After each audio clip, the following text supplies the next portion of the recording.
You never know. Yeah. It just might mean some clients for me sooner. You never know, There you go. There you go. right? That's funny. Let's see here.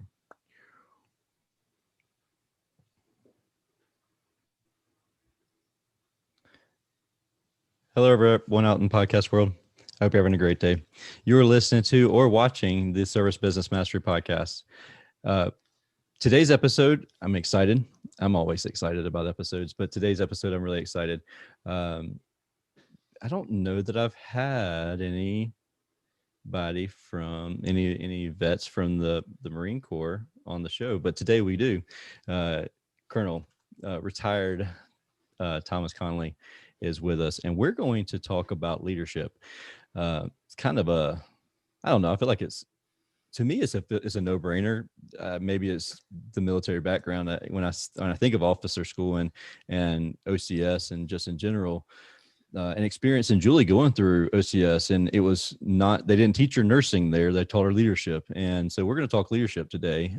And I'm super excited about that. I mean, uh, I'll let Tom give a little bit about his background and everything, but I'd like to share that he spent over 30 years in the Marine as leadership, experienced leader, strategist, and a change agent.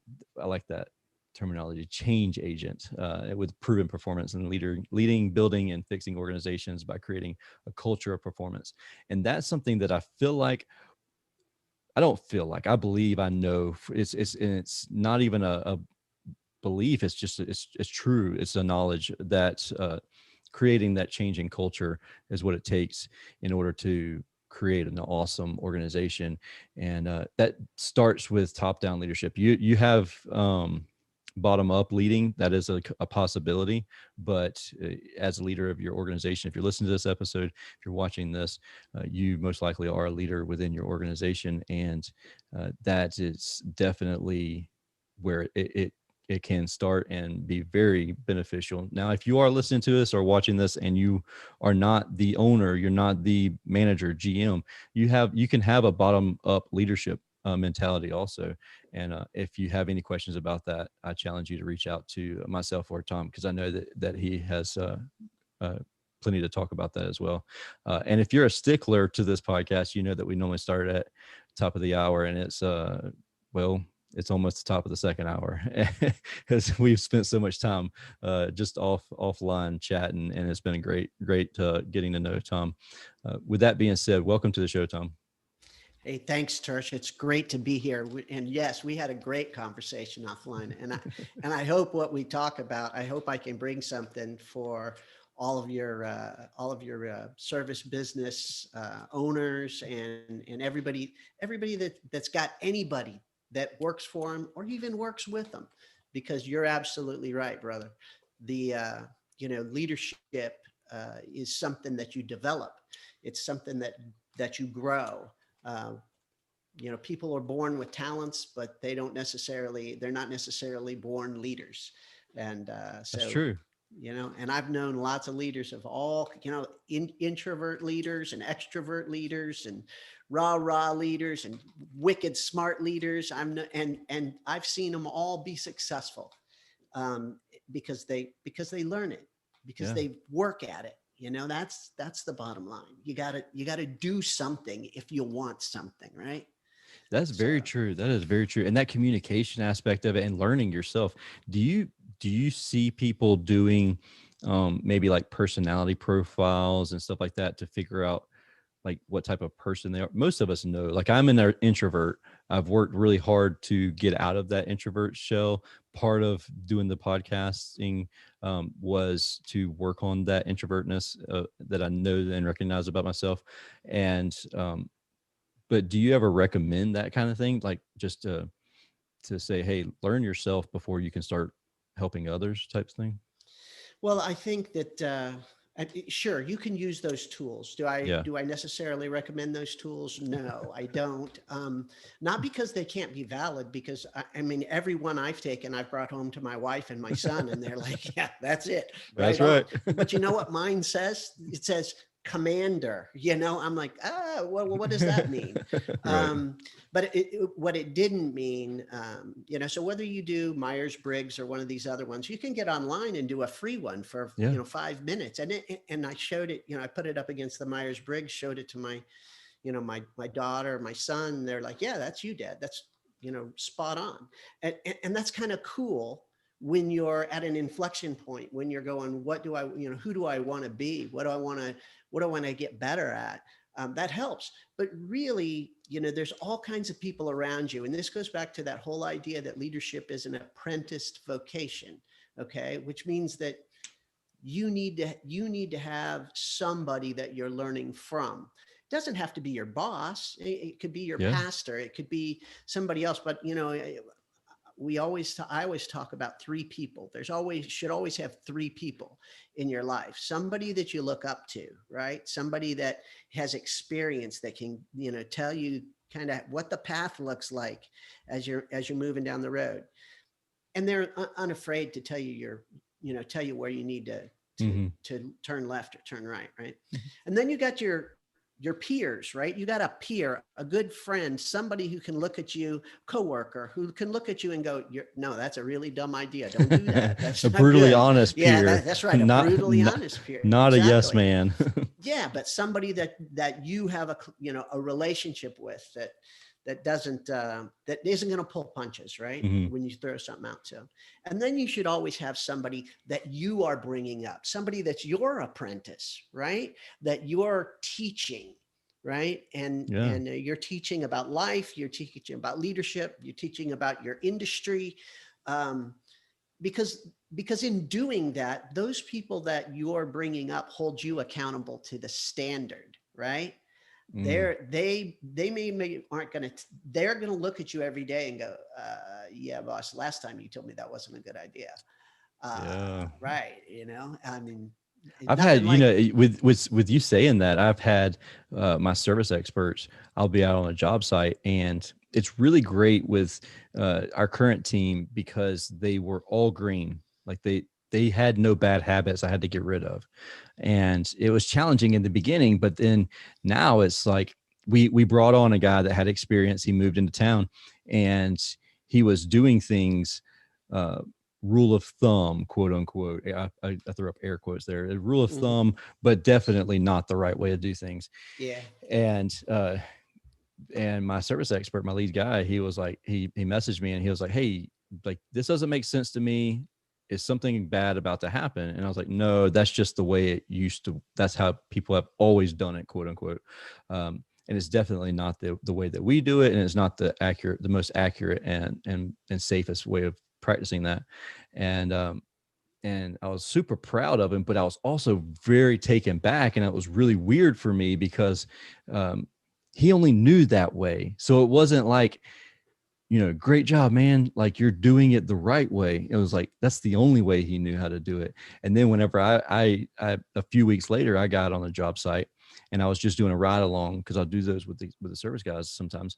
And, and I got over there and we got to pulling out the stuff, and uh, my bad habit never like I never like started to do it the old fashioned way or anything like that, but my mind started thinking about it, and I was like, like working through the process in my head before I even got started with the job. I was kind of thinking, all right, I need to get this tool and this tool and this tool.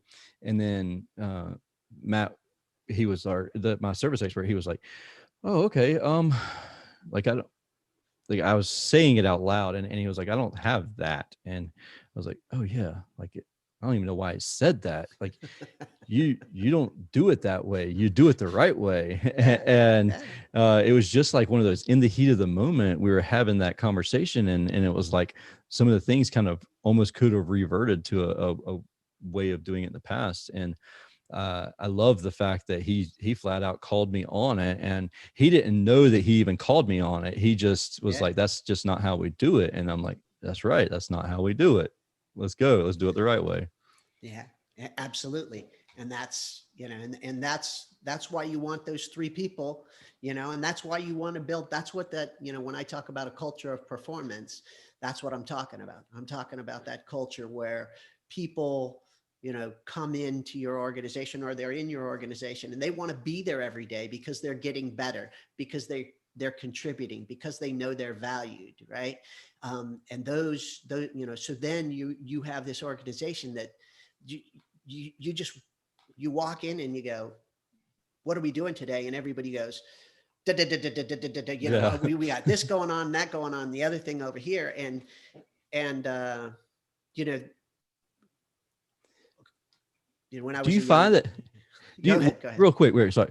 Do you find, like, how do I, in my business, how do I go from just like being the instruction giver to having that kind of conversation when you walk in the door, like having those people who are kind of leaders within themselves? Is that what I need to be doing? Do I need to be building more leaders within the business?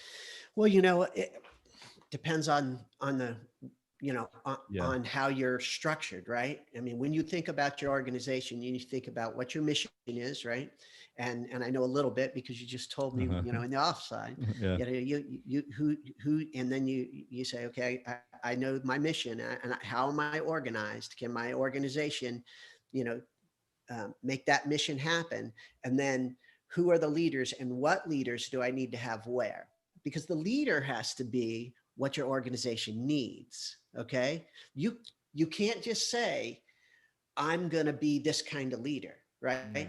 That's who you are. And I would always say, choose positive, right? Don't be the guy that leads by fear. Yeah. Okay. Right. You're going to have them. It happens. And sometimes people are just afraid of you because you're the boss, right? I mean, Yeah. and it takes a lot of work to get through that. I used to have a saying, when I was a colonel, I would say, when I walk into, or when I became a senior officer, when I walk into the room, okay, the conversation changes. Yeah. It goes, So you never get the bottom line truth. You can ask the question 1,000 times. That's yeah. why I say you only have so many people that will tell you straight. Okay. Yeah.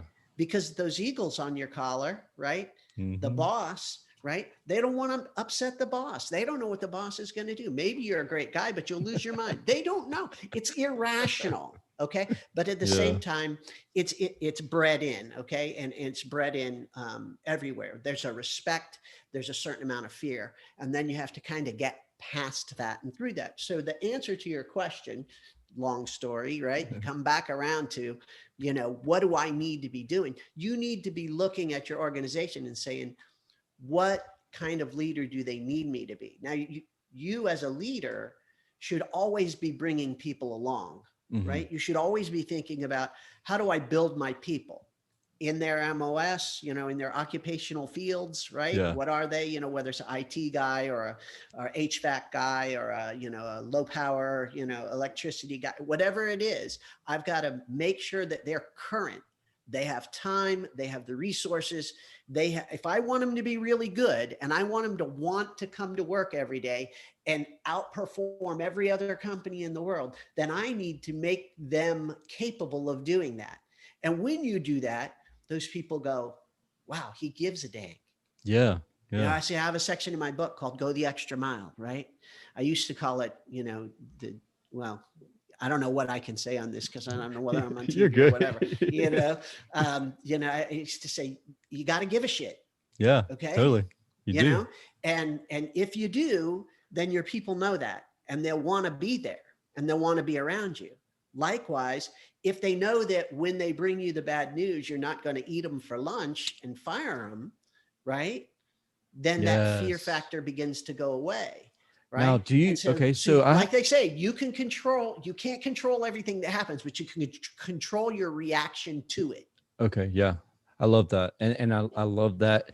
Um, that is something that I used to struggle with a lot. And my wife and I, we have just, we've grown exponentially, even more so over the past year and a half, a year. So, and well, probably, oh man, time flies. It's probably been 2 or 3 years now since we first started working with life coaches. And it really is just like, just that entire reaction to everything. Like, you can't control what happened, but you can control your reaction, like you said. And Yeah. I love that. And it really brings to fruition kind of what we do. So like every one of our guys, they have the ability to make a $500 mistake per day, and there's no ifs, ands, or buts about it. Like, you come to me and you step through a ceiling,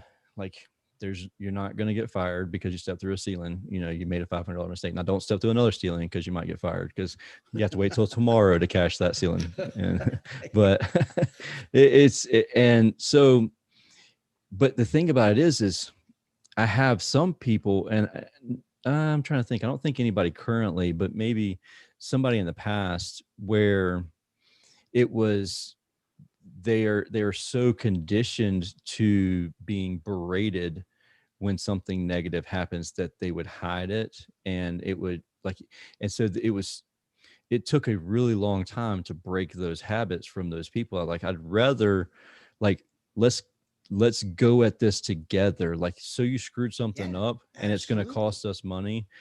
Come at me with exactly what you did.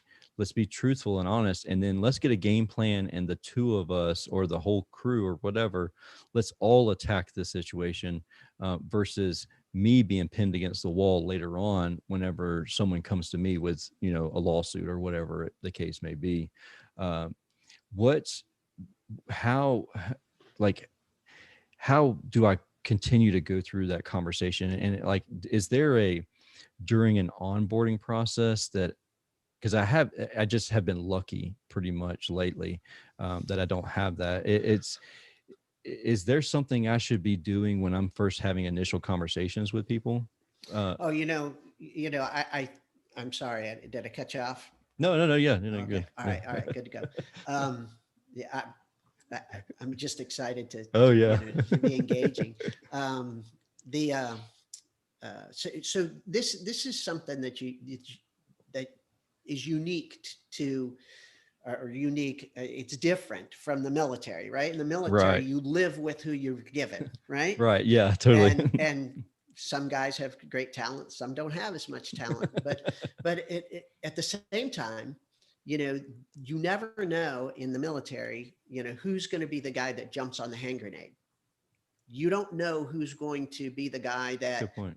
that does the unique thing or the heroic thing or the special thing, or the guy that, the guy down in the motor pool who tells you that, boss, the brakes on this thing are just shot and it needs to be fixed, and you hate that because it means down da, da, da, da, da, but he's willing to tell you, Yeah. right?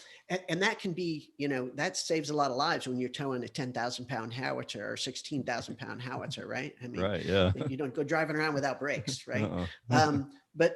But so you're looking at this, and you're so you have to live with this in the military, but you have the choice as an employer, right, as you bring people on, to talk to them and get to know a little bit about them, and see what their background is, and then you got to make a decision.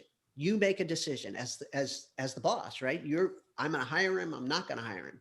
He Right. has really great technical skills, capabilities way up here, but he doesn't like authority much, and he has had some past. You say, do I let that go? Do I bring it on? But once you've made that decision, you don't have to live with it forever, because you Right. have the ability to let them go too. But the point is that you've brought them on. You bring them on because you believe that your culture, that everything you've built with everyone else, is going to help them to rise to the same level, Yeah. right? And so, yes, that can start right there, but you gotta look at them sometimes just dead in the eye and say, look, I understand your past history, but here's what we expect, here's what we do. Can you live with that? Do you like that idea? Some Mm. people may never shake that. I'm not a believer in that. I believe that I won't say everyone's salvageable, but everybody's salvageable. If you're a Christian, you got to kind of believe that, right? Yeah. Yeah. Totally. At least that's the way I think. Um, But there are people that you will take you just too long and too many resources to Yeah. try and fix. You Yeah. don't have to fix everybody, right? But if you bring them into your company, that's what you're doing. You're saying, I'm bringing you on, right? And I'm going to invest in you. Now, that's very important as a leader, because as a leader, remember what I said about a leader has to be who the organization needs? Well, the leader has to be who everybody in that organization needs. All right. You got some guys you're going to have to spend more That's time tough. with. Yeah, it is tough. Leadership is not for the weak of heart, right? Or we'd all be doing it. Yeah, well, everybody would think they were, or everybody thinks they are. But anyway, it's not for the weak of heart. You got to open your kimono a little bit, right? You got to say, look, I'm gonna work with you to get past this. I'm gonna work with you to make you better. And everybody has a little different approach. And and so it's not gonna mean all that time every day for everyone, but every time you engage with your people, right? Every time you engage with someone, you've got to be 100% on with that person. Dang.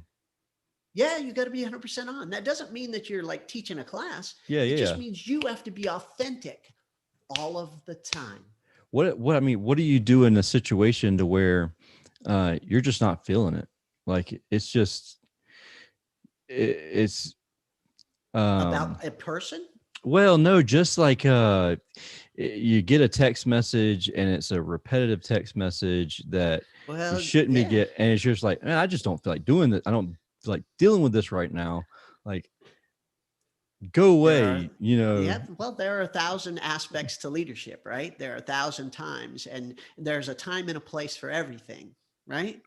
So I would tell you big decisions, right? Yeah, Or yeah, things yeah. that you go, if you have the time to put it off till the next morning, if you can lay it down and or push it over here till the next morning and sleep on it, Hmm. you will make a much better, clearer decision on whatever that might be. You will, if you have that luxury. Remember, I Yeah. come from a world where you don't have those luxuries, right? No, absolutely Sometimes not. you do, but if you Yeah. can, I would tell you, wait on it, think on it, you know, let your subconscious work on it. But you only have so much willpower, number one. And they found out that willpower is like a well, okay? And the well's full in the morning. Okay. Do so the hardest things to do, the hardest challenges, the ugliest stuff, whether that's people or processes or Yeah. whatever it is, do that in the morning. Keep the easy stuff for the afternoon. And when somebody comes to your door at 5 o'clock in the afternoon or whatever it is, or sends you an email at 5 o'clock in the afternoon and says, this, and this, and you go, do I really have to deal with this now? Because you're about tapped. Yeah. Right. Your Right. well's about, you got about that much willpower. One, you don't want to make the wrong decision. Two, you don't want to do something that's going to be counterproductive. And three, you don't want to be making a decision that is half cocked, right? You don't want Yeah. to, you need all of your faculties. Hmm. So if you can put it off, put it off. Say, I will deal with this tomorrow. Right. My wife wonders why I have like 4 bazillion emails. She's like, why do you have 4 bazillion emails? I clear my box every day. I'm like, yes, you do. Um, because that's not what I do. Hmm. And, but that's me, and because I get It these just things and I takes look that. at them. It takes that willpower that's unnecessary to use or to waste on something like that. It's There, yeah, exactly. And you can apply this all over the place. So, when I was learning time, time management, etc., way back when, I remember this was like, eat your pie crust first. huh, Eat the piece you hate most first. You really. know, I yeah. love I mean, crust. I love stuffed crust. I mean, well, that's a pizza. That's a cheese pie. So cheese let's talk about a fruit pie. pie. But but do the hardest part first.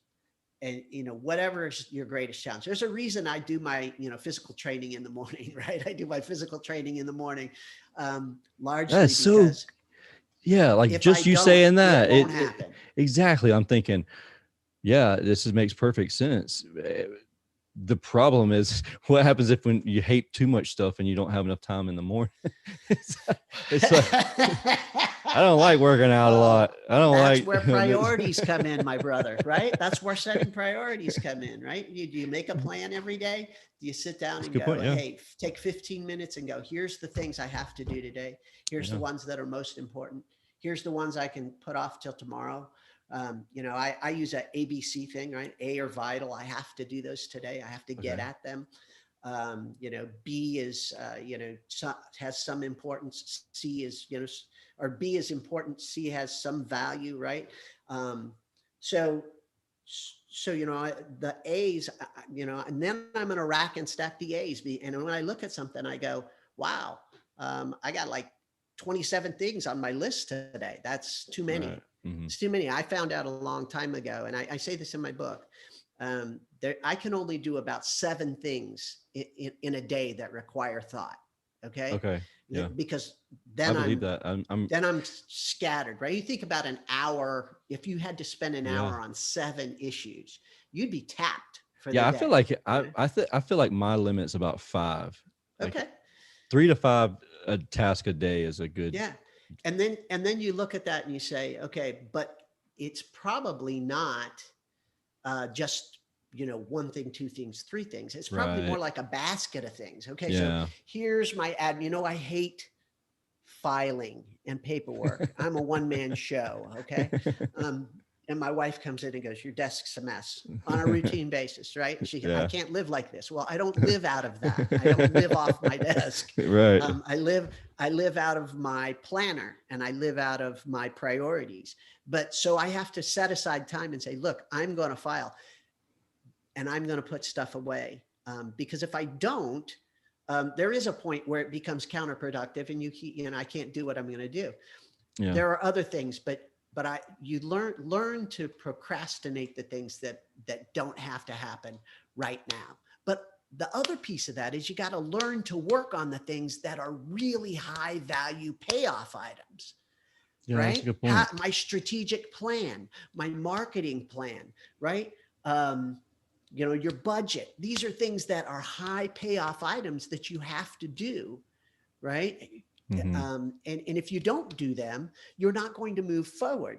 Training plan for your people. Those kind of things are high payoff, but they're really big, Yeah. and you're not going to get them done in an hour. Yeah. They're You're not going to get definitely them done in a mountains. day, right? You're probably not going Hmm. to get them done in a day. So how do I get them done? Eat the elephant one bite at a time, One bite at a right? time. The Yep. first day is I'm going to outline this, whatever Hmm. it is, right? And then I'm going to determine all the section headings, and then whatever it is, here's the pieces of the budget. I need to have my assets, I need to have my liabilities, I need to know what my income is, I need to know what my stockage is, what do I need to know? And I'm just going to do a piece of it at a time, right? And because otherwise you're going to look at this big thing that's looking at you. I was doing this the other day, and for about 3 days in a row I wrote down strategic plan, right? I'm going to do my strategic plan, and I know as well as the freaking nose on my face that you don't do a strategic plan in a day, right? Right. So Yeah. the other day I went, oh, you know what I'm doing? I'm just procrastinating.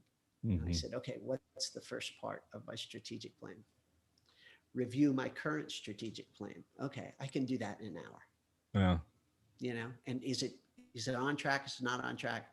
Yeah, I think that we Then lead. start I thinking think about it. we as leaders, we know what the end result is that we want to have, and I know I'm guilty of writing the end result as my target, my top target or goal, and my target is to perform one of the steps to get me to that end result. And so when I see that on my list, that end result as the goal or the target for the day, I get analysis paralysis, and then it just nothing happens instead of the small target being reached that day. And then it might be 90 days realistically before something like that should actually be accomplished. But because I didn't break it down properly, I just like overwhelmed, screw it, not doing anything, you know?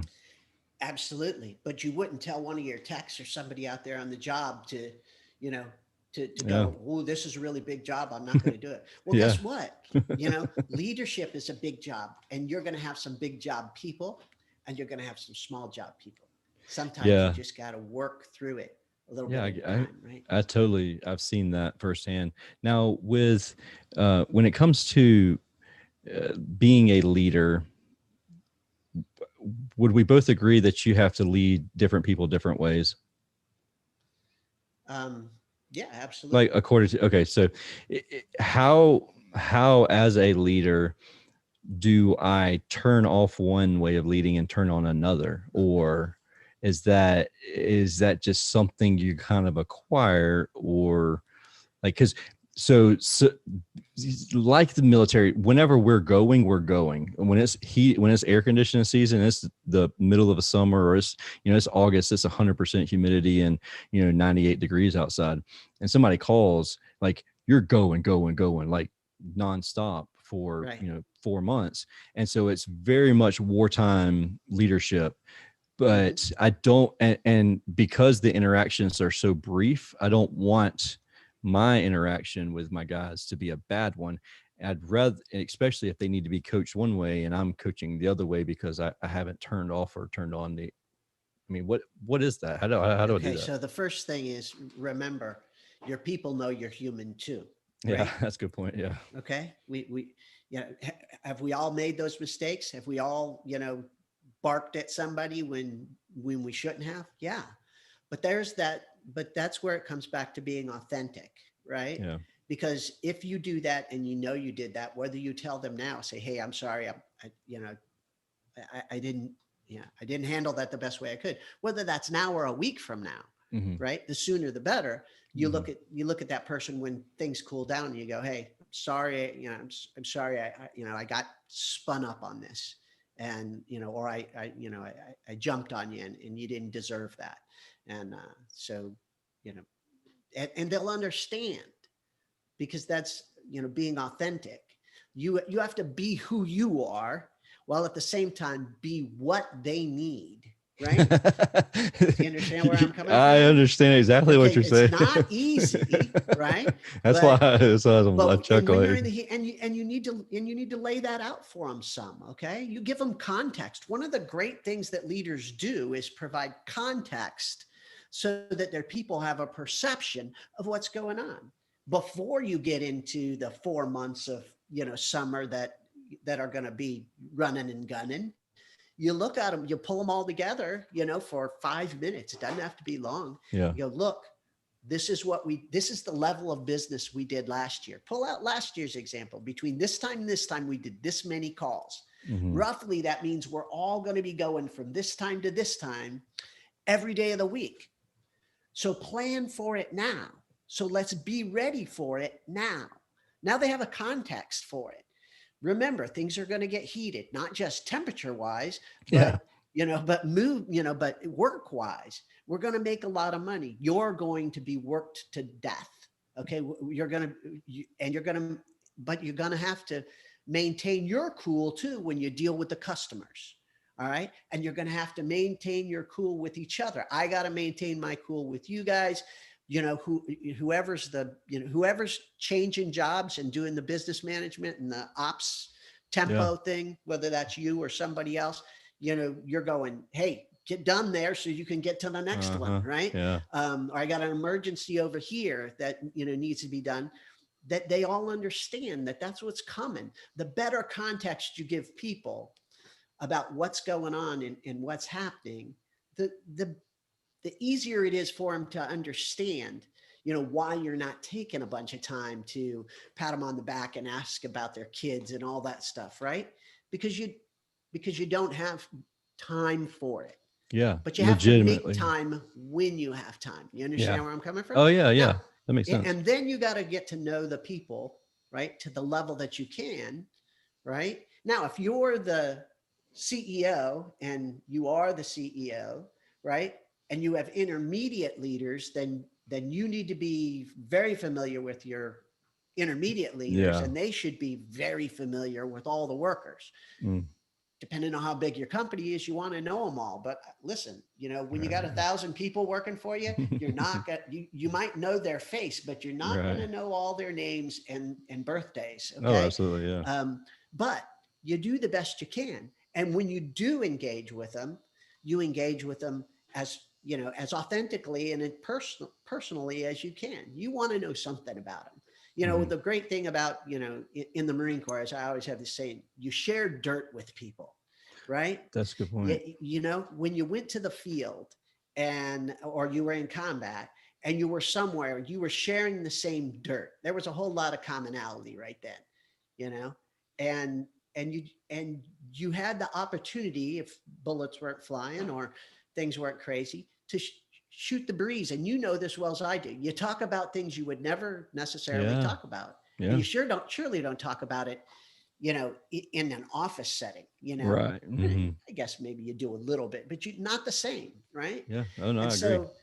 so there's where you develop, some of the, some of the background. But when you provide your people context, then they understand why you're doing what you're doing and why they're doing what they're doing and where that's going. And, and if you are always building them, like I said before, then that also puts them in the position to, now they're going to bring you good suggestions and be willing to tell you about the thorny thing, whatever it might be, right? Or just say, hey, if we did this, our trucks, Yeah.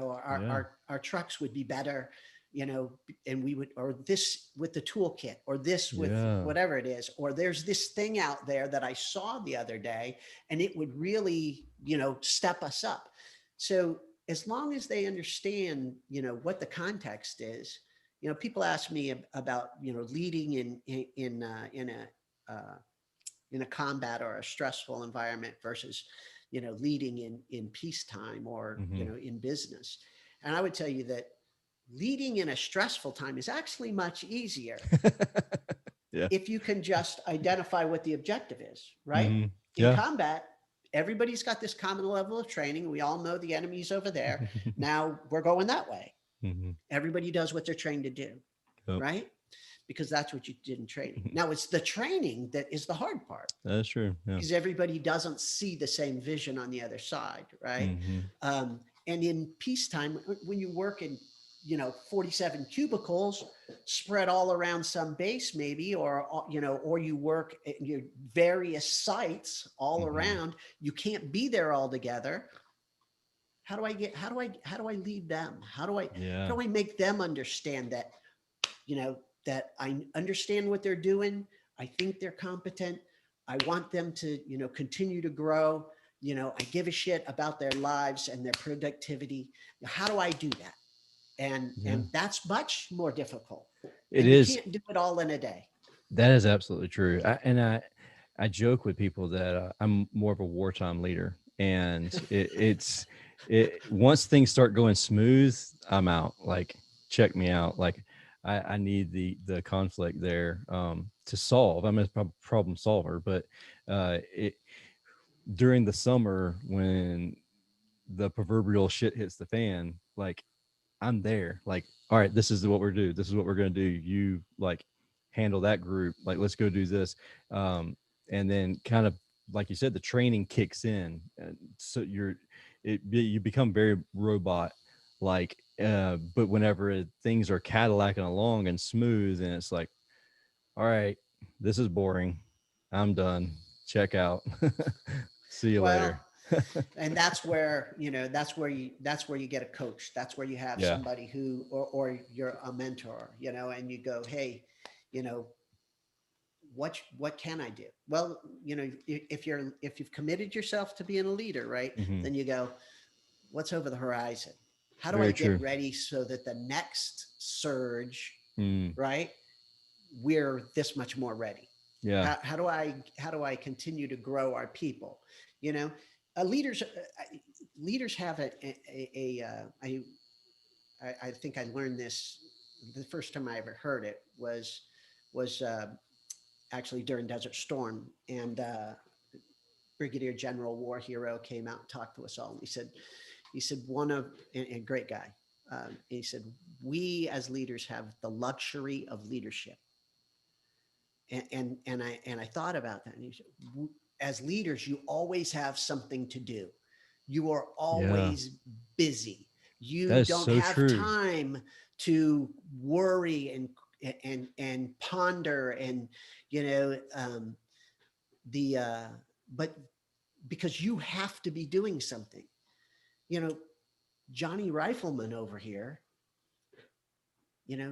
once he gets his rifle cleaned and he's got his stuff ready to go and he's ready to, step off, he's probably got a bunch of time Yeah. that that Hurry up and he wait. yeah, that he has to contemplate things. And Yeah. in that time is where fear and doubt and all kinds of things begin to percolate, right? So as a leader, you have the luxury of leadership in that by virtue of your position and your knowledge, your experience, you have to be constantly thinking. And it doesn't mean you have to beat yourself to death every day because look, that's not good either, right? I mean, I No, read a yeah. study lately that said, said if you put in more than 50 hours a week, your your overall performance tends to, degrade, I could see that. Yeah. begins to go down. And I proved that to myself right after I got out of the Marine Corps. I mean, we always knew it, when we were in combat ops, right? I Mhm. mean, when I was in combat ops, I was always trying to get 6 hours sleep a night. I never got 6 hours sleep a All night, but right. I was always trying, right? Because there's a point where all of your decision making and everything else begins to, quickly, Oh yeah. quickly That brain lose bearing. fog. Yeah, all of that. But if you work too hard as an entrepreneur, you spend too much time, you know, you you got to go. Hey, I have to prioritize. I Mm. need to think about. I've got an 8 hour day. What am I going to get done in that 8 hour day, right? And now I need to get the most important things done. Yeah. So you have a luxury of leadership, but you also have the responsibility to figure out what it is you and your company are doing, Mm. and what you're going to put your time against. People say, go with, do your passion, whatever it is. Listen, I think that I think there's value to the idea of passion, but I Yeah. also think that I tend to reverse it, flip it around. What do you believe in most? What is your highest values? Now, be passionate about doing that. That's a good point. Yeah. I like that. What do you think is the most important things? Is it your Hmm. family? Is it your job? Is it, and you can bust it down however you want to, Yeah. but think about what are your highest values, and then do Yeah. the things that get there. And remember, I talked about those general areas, those baskets, whatever it is. Yeah. Yep. Okay, what's one thing of my highest values that I'm going to put in that basket every day, whatever it is, right? Hmm. And and then make that plan and do that. You have to put your actions, you put your money where your mouth is, right? Yeah. Yeah. You know, step up, do what you believe. All right. That's my Yeah. definition of integrity. My Absolutely. definition of integrity, is living your highest values. Yeah. So I love it. What's the name of your book? becoming a leader, a roadmap for my daughter and the aspiring leader. And where can we get that? On Amazon.com, or you can go to my webpage, Connally Consulting, right? CONNALLY, and go to ConnollyConsulting.com, and there's a link there. You can see the picture of the book and click on it. It's not a long book. It's a short book because when I started writing it, I said, this could be really, really long. And I decided I wanted developing leaders to take the time to read it. Hmm. Every section, I don't think I have a section in there that's over 4 pages long. All right. It's only 100 pages, but Oh yeah. I designed it so that, you could put it in your pocket and, and read it and, and I hope contemplate a little bit on it, but it's a roadmap. It's not, It's not the answers to it's not everything. it's not all Yeah. inclusive to I everything. love that. Yeah. It can't be. Because I'll tell you, no matter what books you read, you'll be reading forever because leadership is that way. Yeah, that's It's true. there's a Constantly lot. evolving. Exactly. It's Yeah. constantly evolving, and it requires interaction, you know. Who are you talking to about leadership? You want to be a better leader, you got to talk to people about it. You got to say, hey, what about, Yeah. you I know? love that. Yeah. That's super legit. I love that 100%. I appreciate you sharing all this. Honestly, spending way more time than what you have to with us. Hey, Tersh, there's a reason I started this business. I Mm, started this business because I said, you know what? I want to get up and do what I love doing. And I love helping leaders and organizations to improve their performance. That gives me a huge kick. I had to figure that out after I got out of the Marine Corps. yeah. But it is. Cool. Well, I appreciate it. And anybody that's watching or listening to this, I definitely appreciate you listening and watching this. Don't hesitate to reach out to Tom, and I'll put his information in the show notes. But definitely ConnollyConsulting.com, and pick up his book. I mean, he says 100 pages, so definitely worth the read. And thank you for watching or listening to this episode of the Service Business Mastery Podcast. This is a podcast focused on service business owners, managers, and technicians who may be considering becoming business owners themselves. And my goal with this podcast is to help answer some unasked questions, and that I hope that we did that today. Help answer any unasked questions that you may not